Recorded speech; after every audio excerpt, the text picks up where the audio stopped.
I always thought the worst thing that could happen to a father was losing his child. Turns out there are worse things. Sometimes you keep your child. You just lose everything you thought was true about him. I am 58 years old. My son, Ethan, is 31. Even writing my son feels strange now, though I do not know how else to describe him, because that's what he is. Or at least that's what I have always believed. I taught him how to ride a bike in the empty church parking lot 3 streets from our house. I was there when he broke his arm at 9. I sat beside his hospital bed through the night while he slept with tears dried on his cheeks. I attended every graduation, every soccer game, every birthday. I know the sound of his laugh better than I know my own voice. I know exactly how he takes his coffee. 2 sugars. Never stirred completely. Some habits never leave childhood. If you had asked me 3 months ago what I was most proud of in life, I would not have mentioned my career, or my house, or my retirement account. I would have said Ethan, without hesitation. Then everything changed because of a stupid medical test. My doctor suggested genetic screening after some heart issues appeared in my family. Nothing alarming, just routine.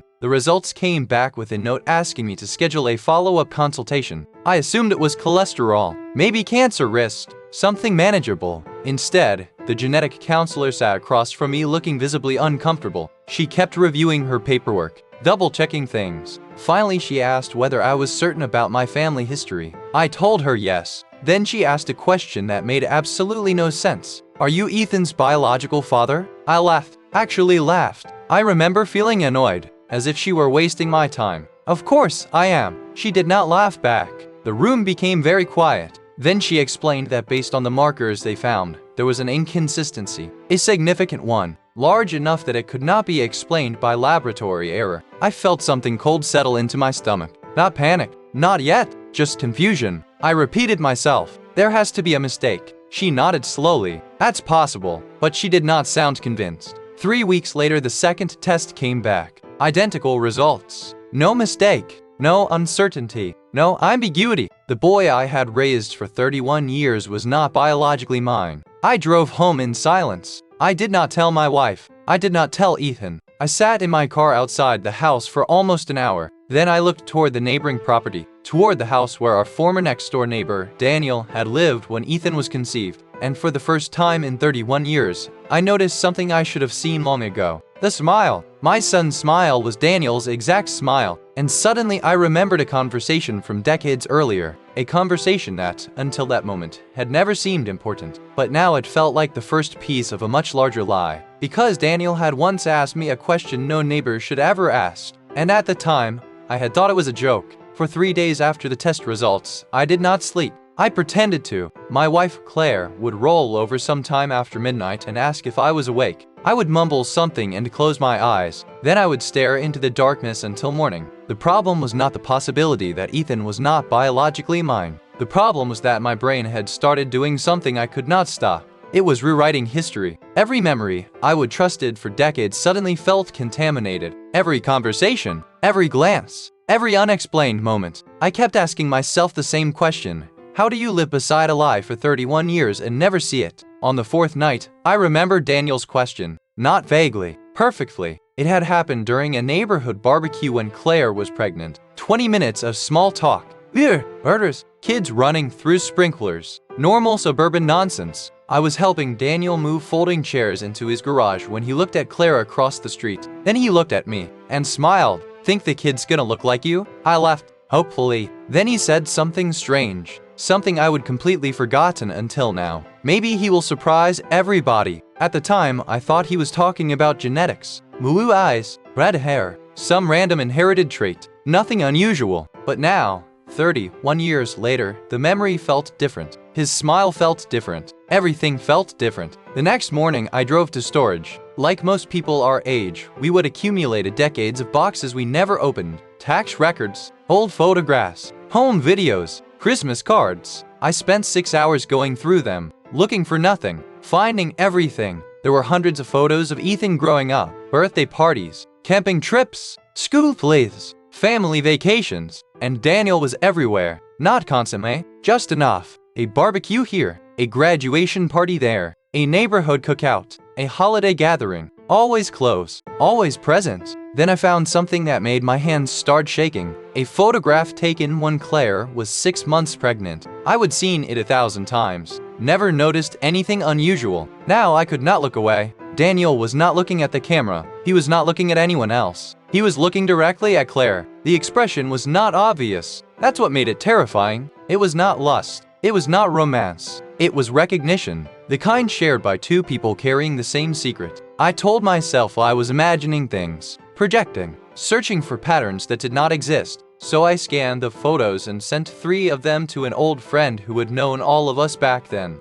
I did not explain why. I simply asked if anything seemed odd. His response came 30 minutes later. 1 sentence. Just one. Honestly, I always thought there was something going on between those two. I stared at the text for a long time. Then I called him. He answered immediately. The silence on the phone told me everything before he even spoke. You know, I asked. No, the hesitation lasted too long. But you suspected. Another silence. Longer this time. Finally, he sighed. A few of us did. A few of us. Not one person. Not one rumor. Multiple people. For decades. My chest tightened. Why did not anybody tell me? His answer destroyed me more than anything else. Because he sounded genuinely confused. Oh, we thought you knew. I nearly dropped the phone. What? We assumed you had worked it out years ago. I felt the room spinning. Because in that moment, for the first time, I understood something horrifying. If several people thought I knew, then the affair had not been nearly as hidden as I would believed. And that meant there might be others. Others who knew exactly what happened. Others who had kept quiet. Others who had watched me raise Ethan for 31 years, while carrying a truth I never got to hear. Then my friend said something else. Something that changed everything again. There was one person who definitely knew. I stopped breathing. Who? His answer came immediately. Daniel's wife. Daniel's wife had been dead for almost 7 years. That was the first thing I thought after hanging up with my friend. The second thing I thought was if she knew, then she took the truth to her grave. Her name was Rebecca. She would always been kind to me. The type of person who remembered birthdays, baked cookies for neighbors, and sent handwritten thank you cards. For decades, I would consider her one of the most genuine people I would ever met. Now I could not stop wondering whether every smile she would ever given me had been mixed with pity. The thought made me sick. Still, I needed answers. 2 days later, I drove to the small town where her daughter lived. I had not spoken to Melissa in years. She was probably 35 now, married, 2 kids, a life completely separate from mine. I almost turned around twice before reaching her house. What was I even doing? Showing up unannounced to interrogate the daughter of a dead woman?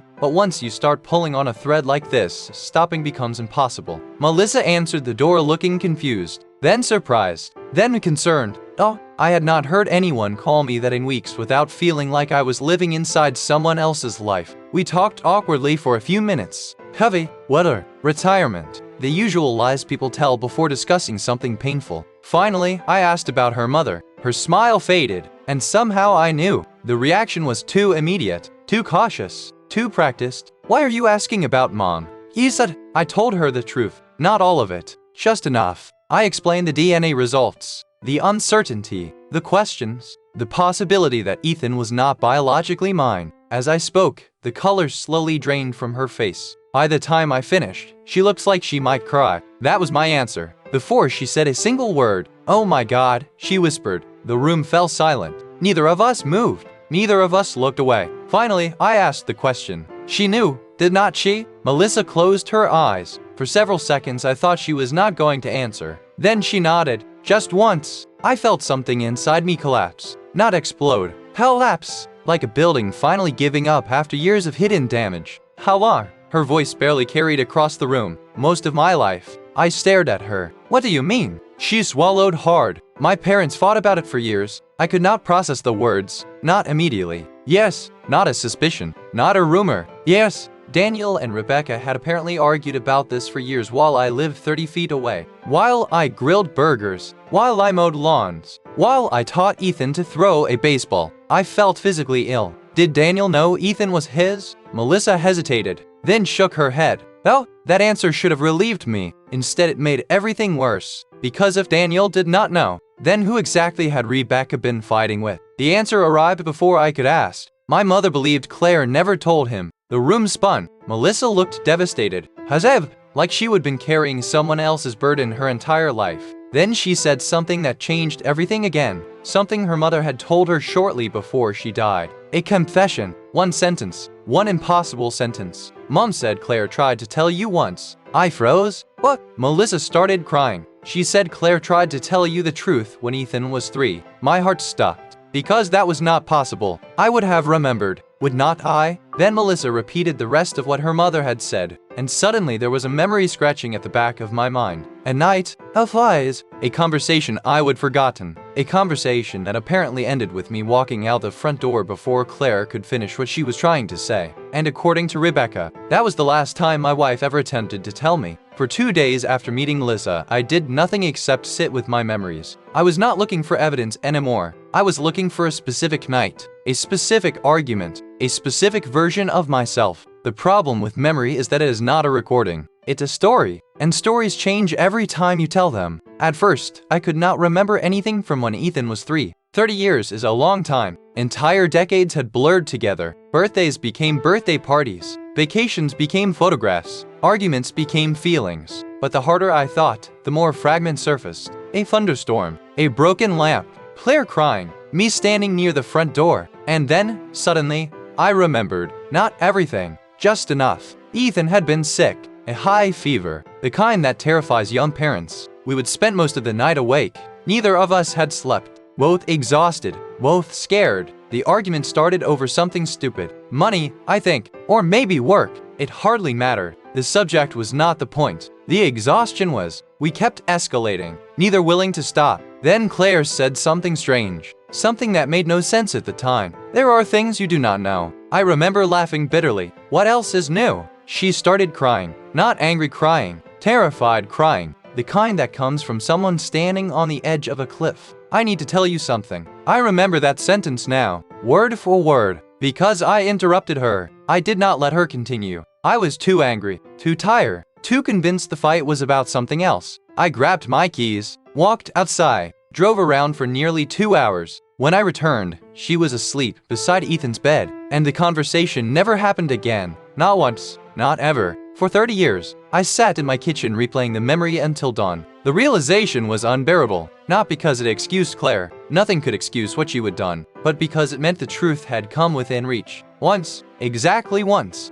and I had walked away from it. The next morning I confronted her. No preparation, no strategy, no careful planning. Just 31 years of marriage colliding with reality. She was watering flowers in the backyard when I approached. The same backyard where Ethan had learned to walk. The same yard where we would celebrated birthdays. The same yard where every version of our life had happened. I asked one question. Did you try to tell me when Ethan was 3? The watering can slipped from her hand. The sound hit the ground like a gunshot. For a moment she simply stared at me. Then her face broke. Not confusion, not surprise, recognition. The look of someone whose secret has finally arrived. 31 years late, she started crying immediately. No denial, no questions, no attempt to pretend. Just tears, and somehow that hurt more than anything else. Because innocent people ask what you are talking about. Guilty people already know. We sat at the kitchen table for almost an hour before she spoke. When she finally did, her voice was barely audible. I thought I would spend my whole life waiting for this day. I felt cold all over. Was it Daniel? She closed her eyes and nodded.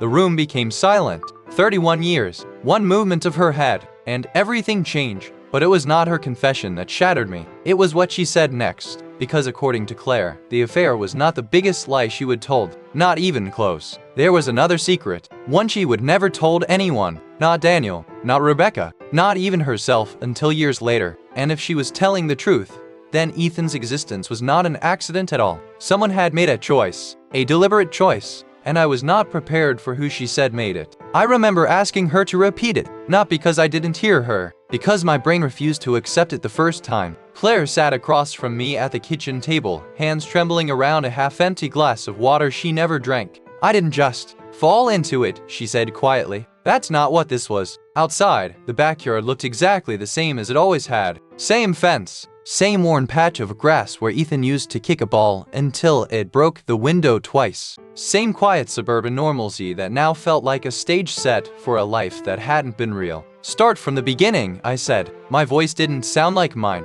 She nodded, like she had been rehearsing this in her head for decades. It started before Ethan. That was the first crack in my understanding. Before Ethan, not during. Before. She told me about the years I thought were ordinary. Early marriage. shared routines, the kind of dull stability you assume means nothing is happening beneath the surface. Then Daniel moved in next door. I already knew that part. What I didn't know is how quickly everything shifted after that. He listened to me, she said. That's all it was at first. Talking. I almost laughed. Because that's how it always starts in stories you never want to believe you were part of. Talking. She said I was distant back then, focused on work, always tired, always elsewhere. Daniel, on the other hand, noticed her, or at least made her feel noticed, but I still wasn't hearing anything that explained what came next. So how does that become my son? I asked. She flinched at the words. I got pregnant, she said. I didn't know who the father was. The silence after that sentence was so heavy I felt it physically press against my chest. But you chose not to tell me, I said. She shook her head immediately. No? Then she looked at me, and what she said next made my stomach drop.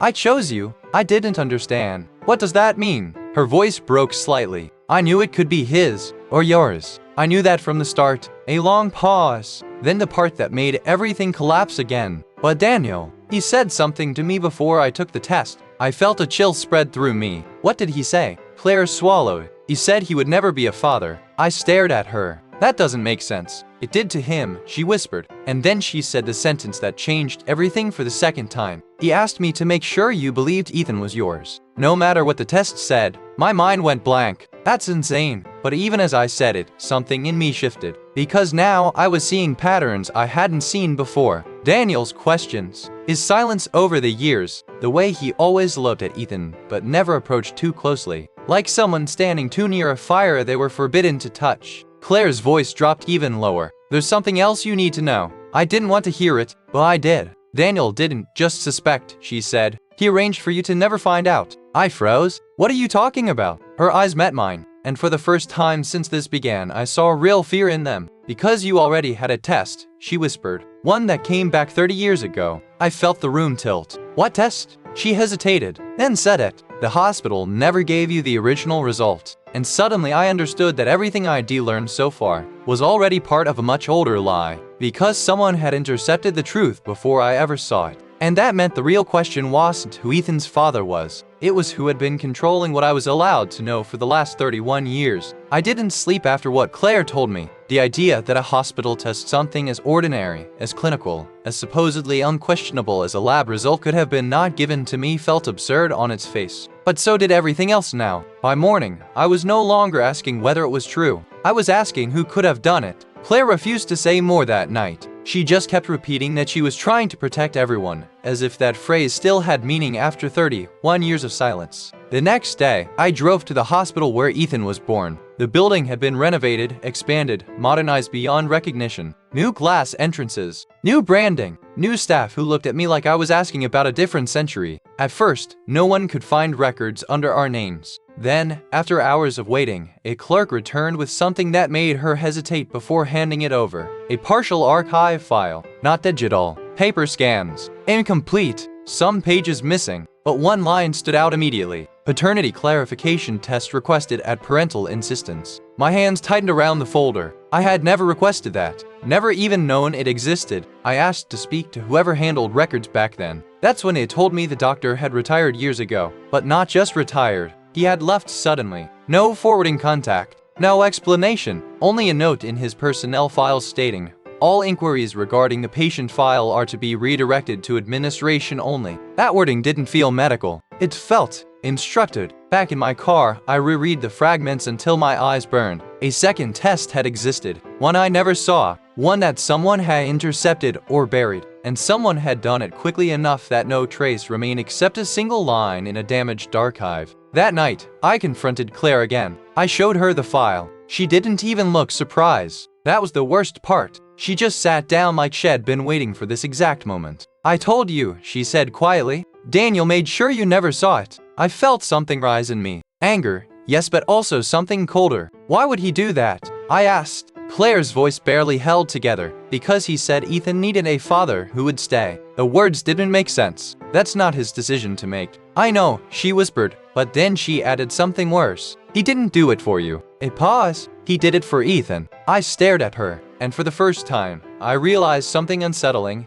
Every explanation I had been given so far was still centered around adults. But Ethan had been a child in all of this. And somewhere in the middle of all these hidden choices, someone had decided what kind of life he was allowed to have without ever asking me. Before I could respond, my phone rang. Unknown number. I almost ignored it, but I didn't. I answered, and the voice on the other end made my blood turn cold. Dad, Ethan said, I think I know what you found. And then, after a pause that felt like it split my life in two, he added, I've known for a while. For a moment, I couldn't speak. Not because I didn't have words, because none of them would come out in the right order. Oh, what? I finally managed. There was a pause on the line. Not hesitation. Something worse. Control. I found my medical records last year, Ethan said quietly. My grip tightened on the phone. Last year? Yes. The world narrowed to a single point. A single sentence. A single betrayal that had been living in my house without my knowledge. I wasn't looking for it,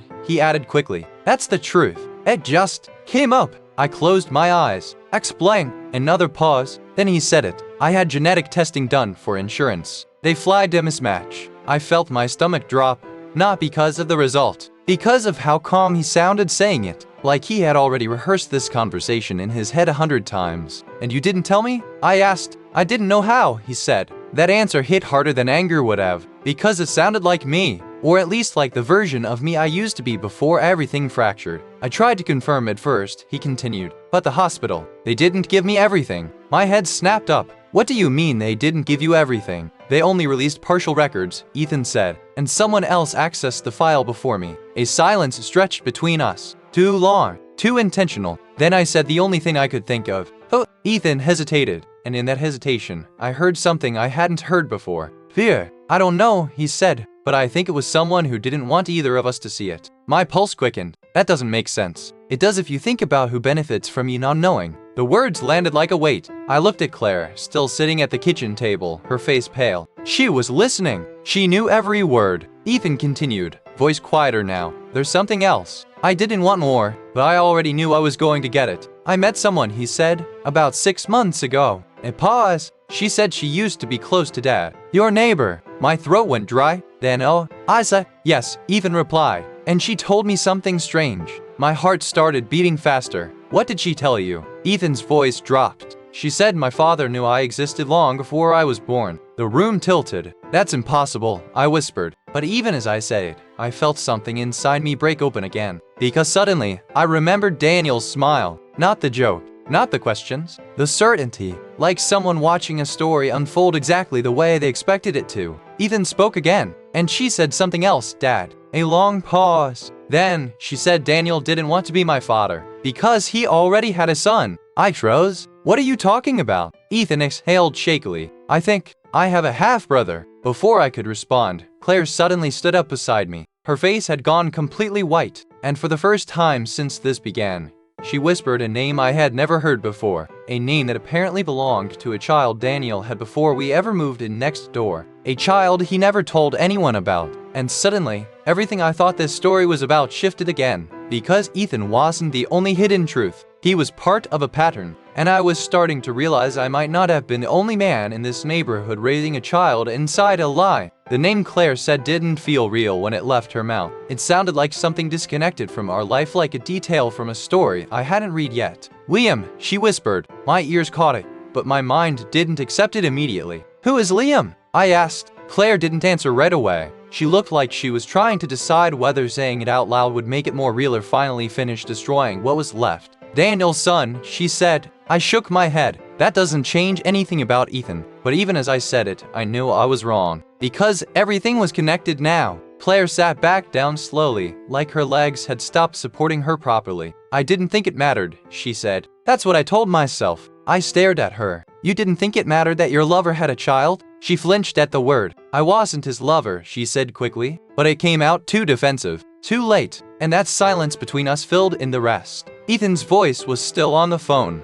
I met him, he repeated softly. Oh, my chest tightened. You met them? Yeah, Ethan said. 2 months ago. At a conference. A pause. He didn't know who I was at first. I sat down without realizing it. And then, I asked. Ethan's voice dropped. And then he looked at me for a long time. And said I had Daniel's eyes. The words hit like a physical impact. Claire covered her mouth with her hand. On the phone, Ethan continued. He asked if I was from the neighborhood where Daniel used to live. I felt something cold spread through me. He recognized you, I said quietly. Yes, Ethan replied, and I think he's been looking for me. A long silence followed. Then Ethan added something that made everything shift again. He said something strange. Dad. What? He said Daniel used to talk about 2 sons when he drank. My mind stopped. 2 sons? Yes, Ethan said. And Liam told me Daniel always said one of them was placed where he needed to be. The phrase made no sense, and yet it felt intentional, like something rehearsed. Claire stood up suddenly. I need to tell you something else, she said urgently. Her voice cracked. I didn't just find out I was pregnant and not know who the father was. My stomach tightened. What are you saying? Her eyes met mine, and for the first time since this began, she looked truly afraid not of me, not of the past, but of what was still coming. Daniel wasn't surprised when I told him, she whispered. He said he already knew it would happen. I stared at her. That's impossible. But Claire shook her head. No, he said. He said had seen it before. Ethan spoke again through the phone, voice now uncertain. There's something else Liam told me. I didn't respond, because I already felt the direction this was going. Ethan hesitated, then said it. He said Daniel wasn't just my father's neighbor. A pause. He said Daniel used to work at the hospital where I was born. My blood ran cold. And he wasn't just a patient, Ethan added. He was part of the system that handled our records. I felt the room go silent in a way that had nothing to do with sound. Because suddenly this wasn't just betrayal. It wasn't just infidelity. It wasn't even just hidden paternity. It was structure, control, design. And for the first time, I understood the terrifying possibility that Daniel hadn't just been involved in our lives. He may have been shaping them from the very beginning. Before I could speak, Ethan said one last thing. I think I'm not the only one he's been watching. And then the line went dead. The silence after the call was normal silence. It was the kind that follows something breaking beyond repair. Ethan didn't call back. I tried him twice, straight to voicemail. Claire was pacing now, her phone clutched in her hand like it might change shape if she held it tightly enough. They shouldn't know this, she kept repeating. Not yet, not like this. I turned to her. Who is Liam talking to? She shook her head. I don't know. I swear I don't know anymore. And for the first time, I believed she meant it. The doorbell rang. We both froze, not because it was late, because no one ever rang our doorbell anymore unless it was an accident, a delivery, or something life didn't usually prepare you for. I opened the door. A man stood there, mid-30s, tired eyes, nervous posture that didn't match the calm in his face. I think him your son's brother, he said immediately. No greeting, no hesitation, just that. Behind him, a car idled at the curb. Liam, he added. Claire appeared behind me and made a sound I had never heard from her before, something between recognition and fear. Liam looked at her, then at me. I didn't come to cause problems, he said quickly. I came because someone finally gave me the full file. He held up a thick envelope. Hospital markings, old seals, handwritten notes. My stomach tightened. This was never supposed to exist in the system, he said, but it did. He stepped forward slightly, lowering his voice. And it wasn't just Ethan's record. There were edits across multiple files. Same signature pattern, same authorization code.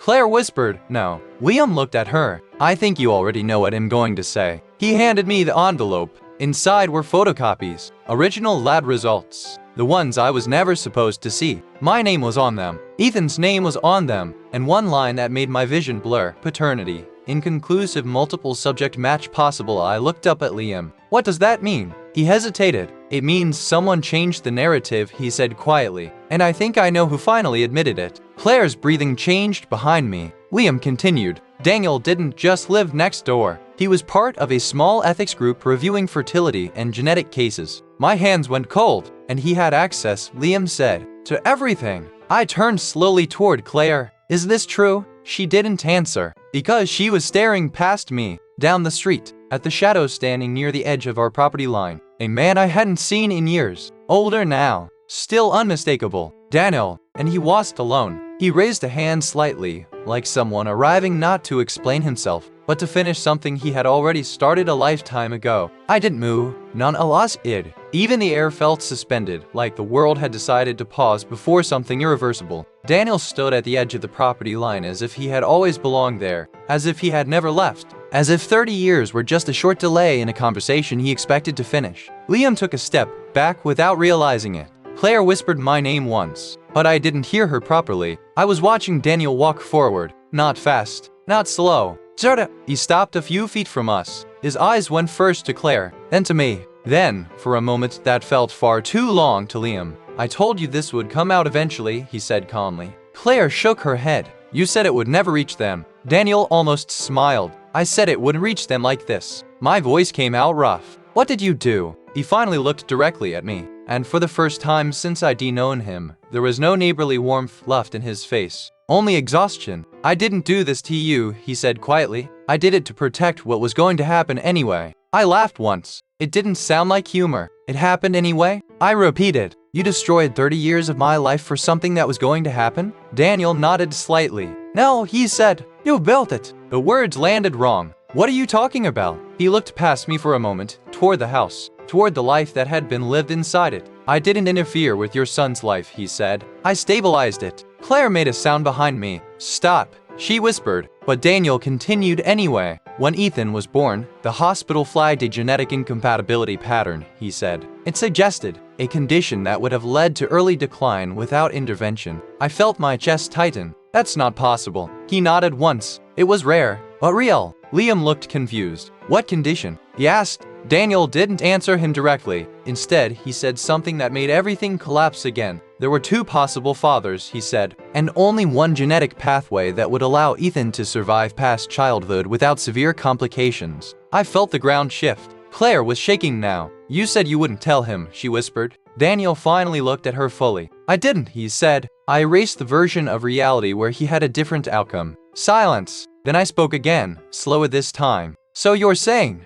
you chose me? Daniel shook his head. No, he said, I chose him. He gestured slightly toward the house, toward Ethan. He needed consistency, attachment, stability, not uncertainty between two competing biological narratives. My voice broke. So you stole the truth from me. I removed chaos, Daniel corrected. Liam stepped forward suddenly. That's not your decision to make, he snapped. Daniel looked at him for the first time with something like recognition. I know you, he said quietly. You were the variable I couldn't control. Liam froze. Claire whispered, Daniel, don't. But Daniel's gaze shifted back to me. And you, he said softly. You were never supposed to find out. My hands were trembling now. What? I asked. His answer came immediately. Because fatherhood wasn't the variable I was managing. It was identity. The words hung in the air like something irreversible. And then he said the final thing. The thing that made every version of my life collapse at once. Ethan was never meant to have one truth, Daniel said. He was meant to have a survivable one. Behind me, I heard a car door open. Footsteps. I turned. Ethan stood at the edge of the street, and in his hand was a copy of the same file Liam had brought. Except his hands weren't shaking. He looked directly at Daniel, and said quietly, Then tell me the real one. Daniel exhaled slowly. For the first time, he looked tired in a way that had nothing to do with age. And he said, There is just one. And that was when I realized this wasn't the story of what had been taken from me. It was the story of what had been carefully decided long before I ever had the right to question it. And Ethan had just arrived at the moment where all those decisions stopped protecting him and started becoming his to live with. The story has come to an end. Like, comment, share, and subscribe.